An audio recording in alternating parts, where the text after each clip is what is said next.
ओम शांति। 6 अक्टूबर 2025 के ईश्वरीय महावाक्य। पहले सुनते हैं मुरली के मुख्य पॉइंट्स। बाबा ने कहा, तुम 21 जन्म के लिए वारिस बन रहे हो तो कितनी खुशी होनी चाहिए। जिनका वारिस बनते हो उनको फिर याद भी करना है। याद ना रहे तो अपने को थप्पड़ मारना चाहिए। माया मेरे ऊपर जीत क्यों पाती है? क्या मैं इतना कच्चा हूँ? खुद को अच्छी रीति संभालना है। फिर बाबा ने कहा, पवित्र जरूर बनो। इसमें कोई विघ्न डालता है तो परवाह नहीं करनी चाहिए। अभी बाप तुम बच्चों को श्रेष्ठ कर्म सिखला रहे हैं। जैसा जैसा जो कर्म करेगा, सर्विस करेगा, उसका रिटर्न भी ऐसा मिलेगा। तो औरों को भी महावीर बनाने का पुरुषार्थ करना है। जितना बहुतों को आप समान बनाएंगे उतना उच्च दर्जा होगा। लास्ट में बाबा ने कहा, अगर तुम्हारे अंदर ही क्रोध होगा तो दूसरे को कैसे कहेंगे कि क्रोध नहीं करना चाहिए? ये तो सच्चाई नहीं हुई ना। दूसरों को समझाएं और वह उच्च बन जाएं, हम नीचे ही रह जाएं। इसमें तो लज्जा आनी चाहिए। अपना राज्य भाग्य लेने के लिए रेस करनी है। और अब सुनते हैं महावाक्यों को विस्तार से। मुरली का सार। मीठे बच्चे, श्रीमत पर भारत को स्वर्ग बनाने की सेवा करनी है। पहले स्वयं निर्विकारी बनना है, फिर दूसरों को कहना है। प्रश्न, तुम महावीर बच्चों को किस बात की परवाह नहीं करनी है? सिर्फ कौन सी चेकिंग करते स्वयं को संभालना है? उत्तर, अगर कोई पवित्र बनने में विघ्न डालता है तो तुम्हें उसकी परवाह नहीं करनी है। सिर्फ चेक करो कि मैं महावीर हूँ, मैं अपने आप को ठगता तो नहीं हूँ। बेहद का वैराग्य रहता है। मैं आप समान बनाता हूँ, मेरे में क्रोध तो नहीं है। जो दूसरों को कहता हूँ वह खुद भी करता हूँ। गीत, तुम्हें पाके हमने जहाँ पा लिया, जमी तो जमी आसमां पा लिया। ओम शांति। इसमें बोलने का नहीं रहता, यह समझने की बात है। मीठे मीठे रूहानी बच्चे समझ रहे हैं कि हम फिर से देवता बन रहे हैं, संपूर्ण निर्विकारी बन रहे हैं। बाप आकर कहते हैं, बच्चे काम को जीतो अर्थात पवित्र बनो। अब फिर से बच्चों को स्मृति आई है, हम बेहद के बाप से बेहद का वर्षा लेते हैं जो कोई छीन न सके। वहाँ दूसरा कोई छीनने वाला होता ही नहीं है। उसको कहा जाता है अद्वैत राज्य। फिर बाद में रावण राज्य दूसरे का होता है। अभी तुम समझ रहे हो, समझाना भी ऐसे है। हम फिर से भारत को श्रीमत पर वॉइसलेस बना रहे हैं। ऊंचते ऊंच भगवान तो सब कहेंगे, उनको ही बाप कहा जाता है। तो यह भी समझाना है, लिखना भी है। भारत जो संपूर्ण निर्विकारी स्वर्ग था, वह अब विकारी नरक बन गया है। फिर हम श्रीमत पर भारत को स्वर्ग बना रहे हैं। बाप जो बताते हैं उसको नोट कर, फिर उस पर विचार सागर मंथन कर लिखने में मदद करनी चाहिए। ऐसा क्या क्या लिखें जो मनुष्य समझे भारत बरोबर स्वर्ग था। बच्चों की बुद्धि में है, अभी हम भारतवासियों को बाप वॉइसलेस बना रहे हैं। पहले अपने को देखना है, हम निर्विकारी बने हैं। ईश्वर को मैं ठगता तो नहीं हूँ। ऐसे नहीं कि ईश्वर हमको देखता थोड़े ही है। तुम्हारे मुख से यह अक्षर निकल न सके। तुम जानते हो पवित्र बनाने वाला पतित पावन एक ही बाप है। भारत वॉइसलेस था तो स्वर्ग था। यह देवताएं संपूर्ण निर्विकारी है ना। यथा राजा रानी तथा प्रजा होगी, तब तो सारे भारत को स्वर्ग कहा जाता है ना। अभी नरक है। यह 84 जन्मों की सीढ़ी बहुत अच्छी चीज है। कोई अच्छा हो तो उनको सौगात भी दे सकते हैं। बड़े बड़े आदमियों को बड़ी सौगात मिलती है ना, तो तुम भी जो आते हैं उनको समझाकर ऐसी ऐसी सौगात दे सकते हो। चीज हमेशा देने के लिए तैयार रहती है। तुम्हारे पास भी नॉलेज तैयार रहनी चाहिए। सीढ़ी में पूरा ज्ञान है। हमने कैसे 84 जन्म लिए हैं यह याद रहना चाहिए। यह समझ की बात है ना। जरूर जो पहले आए हैं उन्होंने ही 84 जन्म लिए हैं। बाप 84 जन्म बताकर फिर कहते हैं इनके बहुत जन्मों के अंत में साधारण तन में प्रवेश करता हूँ, फिर इनका नाम रखता हूँ ब्रह्मा।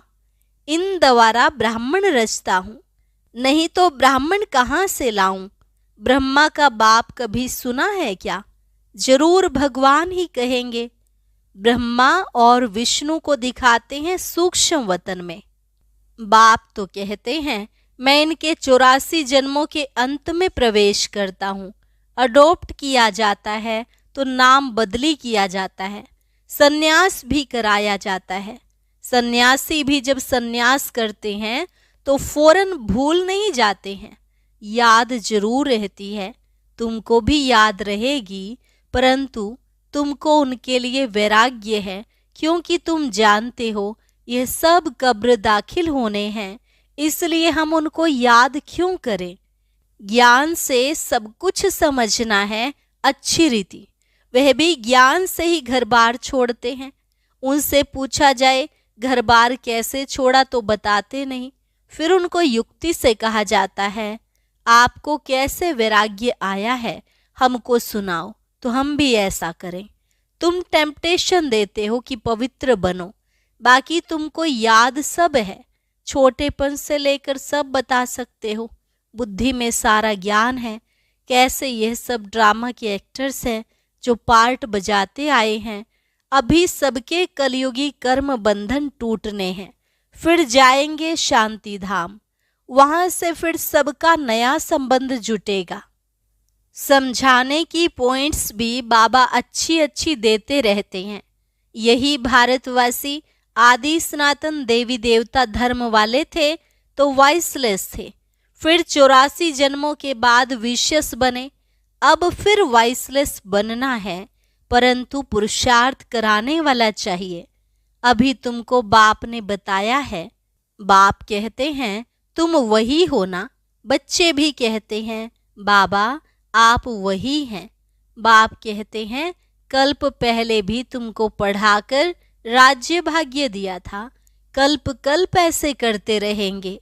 ड्रामा में जो कुछ हुआ विघ्न पड़े फिर भी पड़ेंगे। जीवन में क्या क्या होता है याद तो रहता है ना। इनको तो सब याद है। बतलाते भी हैं गांव का छोरा था और वैकुंठ का मालिक बना। वैकुंठ में गावड़ा कैसे होगा यह तुम अभी जानते हो। इस समय तुम्हारे लिए भी यह पुरानी दुनिया गावड़ा है ना। कहाँ वैकुंठ, कहाँ यह नर्क। मनुष्य तो बड़े बड़े महल बिल्डिंग आदि देख समझते हैं यही स्वर्ग है। बाप कहते हैं यह तो सब मिट्टी पत्थर है, इनकी कोई वैल्यू नहीं। वैल्यू सबसे जास्ती हीरे की होती है। बाप कहते हैं विचार करो, सतयुग में तुम्हारे सोने के महल कैसे थे। यहाँ तो सब खानियां भरी होती हैं, ढेर का ढेर सोना होता है। तो बच्चों को कितनी खुशी होनी चाहिए। कोई समय मुरझाइश आती है तो बाबा ने समझाया है कई ऐसे रिकॉर्ड हैं जो तुमको फौरन खुशी में ला देंगे। सारा ज्ञान बुद्धि में आ जाता है।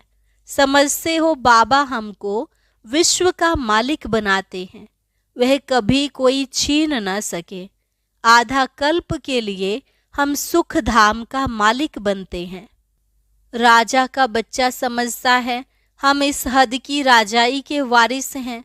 तुमको कितना नशा रहना चाहिए। हम बेहद के बाप के वारिस हैं।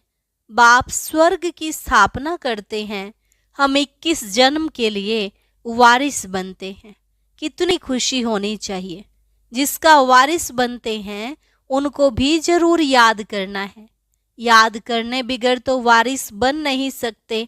याद करें तो पवित्र बने। तब ही वारिस बन सके।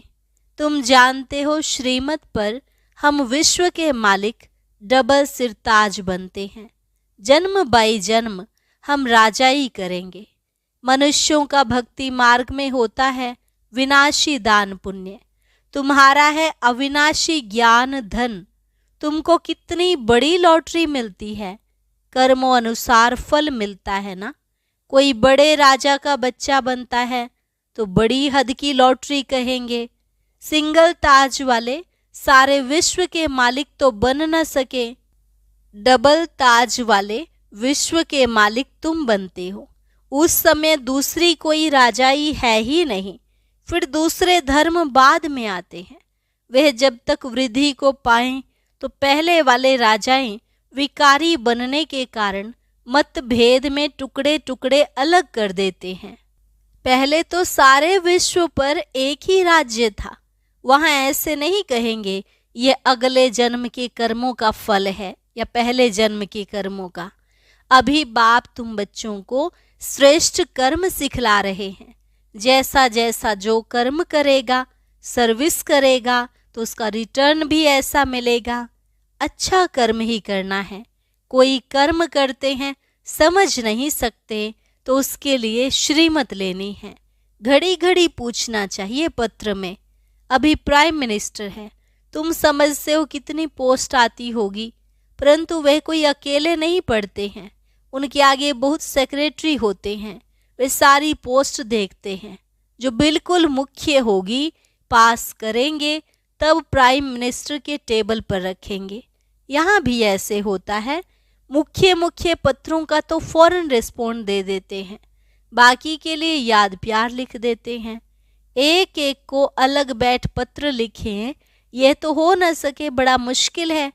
बच्चों को कितनी खुशी होती है, ओहो आज बेहद के बाप की चिट्ठी आई है। शिव बाबा ब्रह्मा द्वारा रिस्पॉन्ड करते हैं। बच्चों को बड़ी खुशी होती है। सबसे जासी गदगद होती है बांधेलियां। ओहो हम बंधन में हैं, बेहद का बाप हमको कैसे चिट्ठी लिखते हैं, नैनों पर रखती हैं। अज्ञान काल में भी पति को परमात्मा समझने वालों को पति की चिट्ठी आती होगी तो उनको चुम्बन करेंगी। तुम्हारे में भी बाप दादा का पत्र देख कई बच्चों के एकदम रोमांच खड़े हो जाते हैं, प्रेम के आंसू आ जाते हैं। प्यार करेंगी, आंखों पर रखेंगी, बहुत प्रेम से पत्र पढ़ती हैं। बंधेलियां कोई कम है क्या? कई बच्चों पर माया जीत पा लेती है। कोई तो समझते हैं हमको तो पवित्र जरूर बनना है। भारत वाइसलेस था ना, अब विशेष है। अभी जो वाइसलेस बनने होंगे वही पुरुषार्थ करेंगे कल्प पहले मिसल। तुम बच्चों को समझाना बहुत सहज है। तुम्हारा भी यह प्लान है ना। गीता का युग चल रहा है, गीता का ही पुरुषोत्तम युग गाया जाता है। तुम लिखो भी ऐसे, गीता का यह पुरुषोत्तम युग है, जबकि पुरानी दुनिया बदल नई होती है। तुम्हारी बुद्धि में है बेहद का बाप जो हमारा टीचर भी है, उनसे हम राजयोग सीख रहे हैं। अच्छी रीति पढ़ेंगे तो डबल सिरताज बनेंगे। कितना बड़ा स्कूल है, राजाई स्थापन होती है। प्रजा भी जरूर अनेक प्रकार की होगी, राजाई वृद्धि को पाती रहेगी। कम ज्ञान उठाने वाले पीछे आएंगे।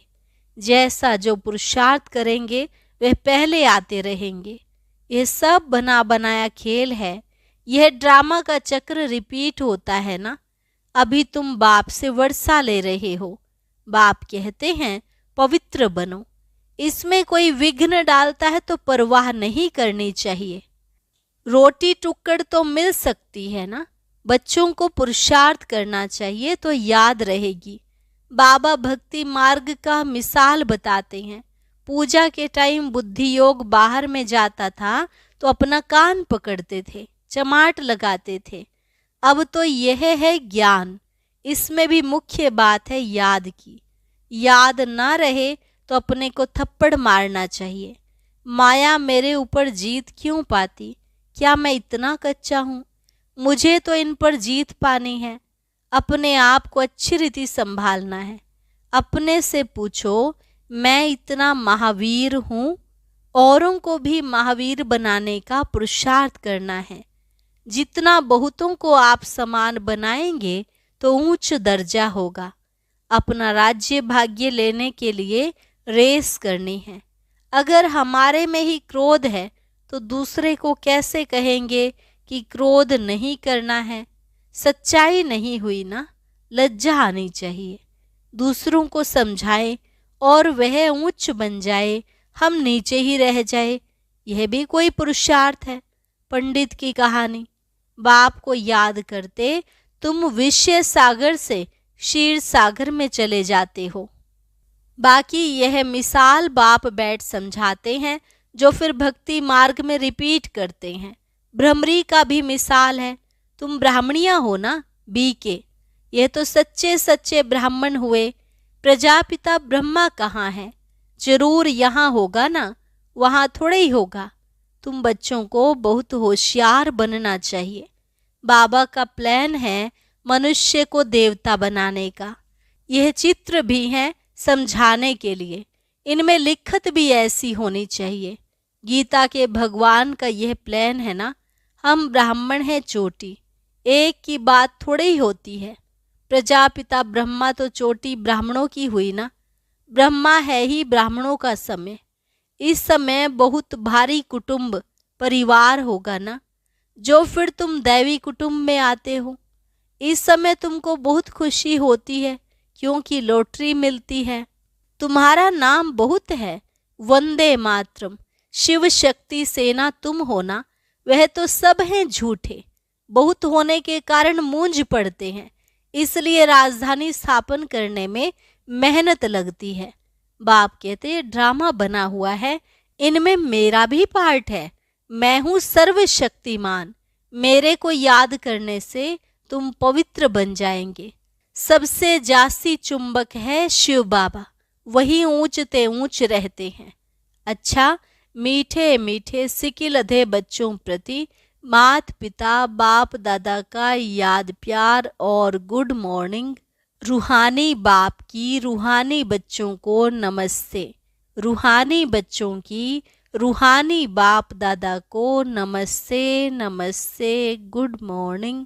शुक्रिया बाबा, शुक्रिया। धारणा के लिए मुख्य सार। सदा इसी नशे व खुशी में रहना है कि हम 21 जन्मों के लिए बेहद बाबा के वारिस बने हैं। जिनके वारिस बने हैं उनको याद भी करना है और पवित्र भी जरूर बनना है। बाप जो श्रेष्ठ कर्म सिखला रहे हैं वही कर्म करने हैं। श्रीमत लेते रहना है। वरदान। स्थूल देश व शरीर की स्मृति से परे सूक्ष्म देश के वेशधारी भव। स्थूल देश और शरीर की स्मृति से परे सूक्ष्म देश के वेशधारी भव। जैसे आजकल की दुनिया में जैसा कर्तव्य वैसा वेश धारण कर लेते हैं, ऐसे आप भी जिस समय जैसा कर्म करना चाहते हो वैसा वेश धारण कर लो। अभी अभी साकारी और अभी अभी आकारी, ऐसे बहुरूपी बन जाओ तो सर्व स्वरूपों के सुखों का अनुभव कर सकेंगे। यह अपना ही स्वरूप है। दूसरे के वस्त्र फिट हो या ना हो, लेकिन अपने वस्त्र सहज ही धारण कर सकते हो। इसलिए इस वरदान को प्रैक्टिकल अभ्यास में लाओ तो अव्यक्त मिलन के विचित्र अनुभव कर सकेंगे। स्लोगन। सबका आदर करने वाले ही आदर्श बन सकते हैं। सम्मान दो तब सम्मान मिलेगा। सबका आदर करने वाले ही आदर्श बन सकते हैं। सम्मान दो तब सम्मान मिलेगा। अव्यक्त इशारा। स्वयं और सर्व के प्रति मनसा द्वारा योग की शक्तियों का प्रयोग करो। जैसे अपने स्थूल कार्य के प्रोग्राम को दिनचर्या प्रमाण सेट करते हो, ऐसे अपनी मनसा समर्थ स्थिति का प्रोग्राम सेट करो तो कभी अपसेट नहीं होंगे। जितना अपने मन को समर्थ संकल्पों में बिजी रखेंगे तो मन को अपसेट होने का समय ही नहीं मिलेगा। मन सदा सेट अर्थात एकाग्र है तो स्वतः अच्छे वाइब्रेशन फैलते हैं, सेवा होती है। अच्छा। और अभी सुनते हैं आज का अव्यक्त ज्ञान मोती।